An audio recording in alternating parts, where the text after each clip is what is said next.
Out of all the musicals I've ever seen, this is my favourite. Matilda! Hey guys, what is up? Welcome back to another video. It is me, the Review Master 19 here, and today we're going to be taking a look at Forces of Valor's 1/72 scale. Correct me if I'm wrong, Matilda Mark II. Let's get in it. So, the Matilda II is a light infantry tank armed with a 14mm 2-pounder anti-tank gun. It's also armed with 2 machine guns, I believe, and has a crew of 4. You have your driver, your commander, your gunner, and your loader.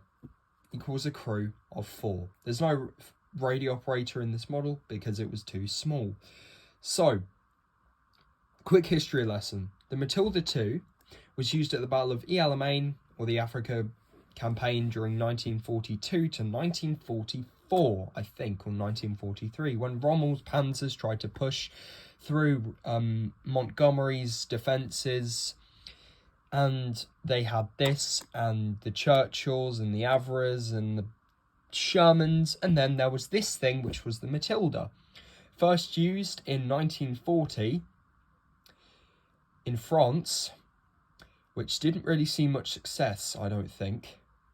But they had loads of these, and these could easily, the 40mm gun could easily, at close range, only at close range, could easily smash through the panzers.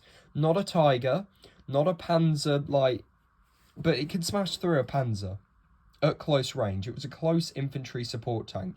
So if the troops were having issues, they could call this in, and they'd be like, Matilda, put on a show for us, incoming tank, fire, musical over.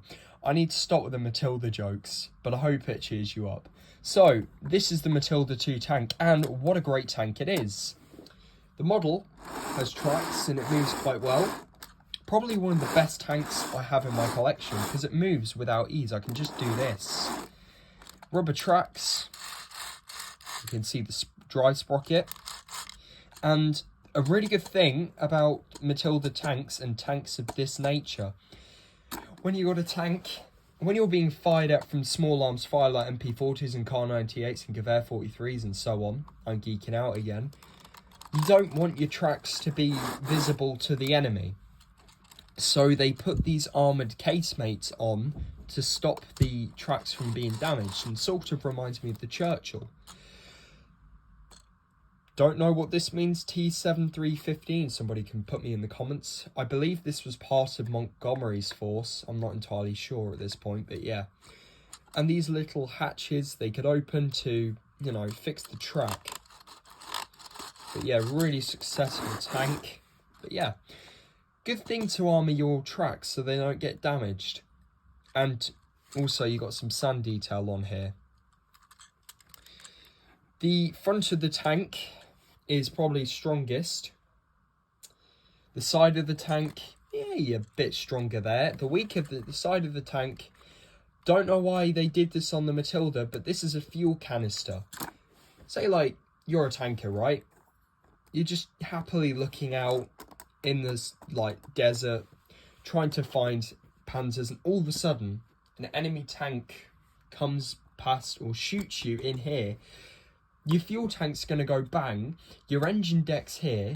What's worse, you've got all your engine parts here.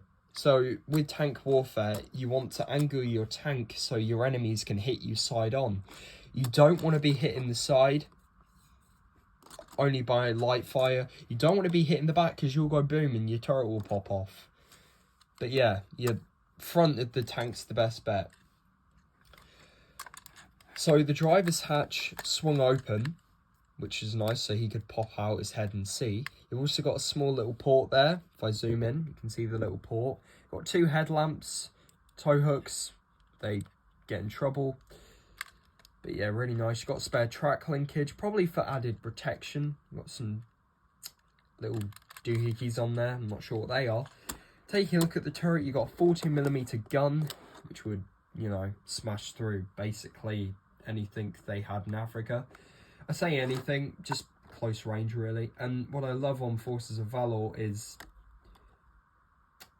the gun actually has what appears to be black soot. It's actually on tanks when you fire, you'll have the recoil, it goes black. And it's actually a hollowed out gun, which is really cool, which I like.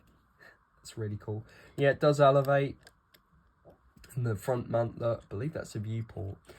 But on the turret, you had fans, because in Africa, you don't want to get too hot, and they would cool down. You got periscopes, another periscope here, somewhere where there'd be antennas and radios, and you also have stowage for tarpaulins and things that they would use. Eyelets, I believe these are called eyelets. I thought this was a stick grenade. I think it's some sort of radio receiver cover thing. Some little boxes for the crew to put their spare belongings in. Another port for them to see out of. This is some sort of hatch. And though the crew could not get in this hatch, I believe it was just a little hatch where they could throw grenades out of and stuff. Speaking of grenades, you've got 2 smoke grenade dischargers to confuse the enemy. You've got a shovel, which comes off. Made of rubber, but really nicely detailed overall. I don't know why there's a shovel on the model, but it's there. And you have 2 hatches on the model which open. You have the loader's hatch, and you have your commander's hatch, which has the cupola design. And it's also got a periscope.